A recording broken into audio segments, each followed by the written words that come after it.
And now if we look to the Quran, we'll find that 3%, you just take all the verses in the Quran that are of a legal nature, and then count all the verses of the Quran, take the quotient, and you'll find out that about 3% of them are commands and prohibitions, divine commands and prohibitions. 97% of the Quran teaches ethics, the relationship between God and man, the purpose of life, morality, other truths as well. The history of nations in the past teaches us how to be self-critical, the extreme importance of using reason and faith, teaches many, many major themes. You know what I was taught when I became a convert? Rules, rules, rules. If I hadn't studied this religion myself and entered this religion and all I received were rules, rules, rules, I would have left it the next day. Thank God I read the Quran first.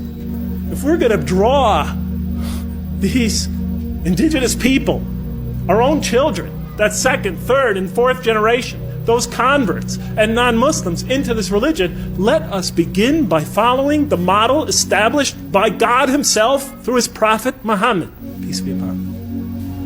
As he once said to Mu'adh bin Jabal on his way to take the dual leadership of the community in Yemen, he said, first teach them that there is no God but God, and that Muhammad is his messenger. And when they have fully understood that, then teach them how to pray.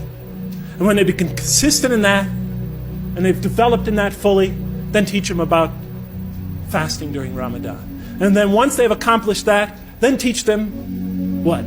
About paying zakat and making the hajj, and so forth and so on. He said, make things easy for people, and do not make them difficult, and inform them of the glad tidings, and do not repulse them.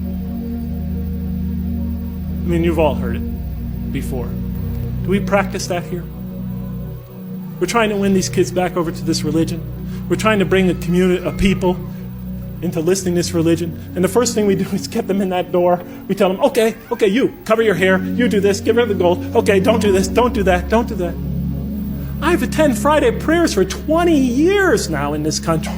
And every Friday it's the same thing. The speeches are either political, about Muslim politics, or they're about rules and regulations, or somebody's diatribe about, problems going on in the Muslim community.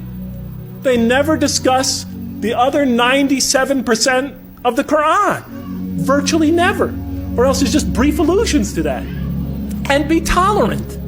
When we bring people into our community, don't expect them to become Middle Easterners or, Arabs or Pakistanis or Sri Lankans the next day, or ever even.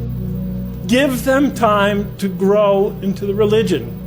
Give them the space to grow. Give them the right to ask. Give them time to develop. The Quran gave them 13 years in Mecca, and then slowly but surely brought them along after that.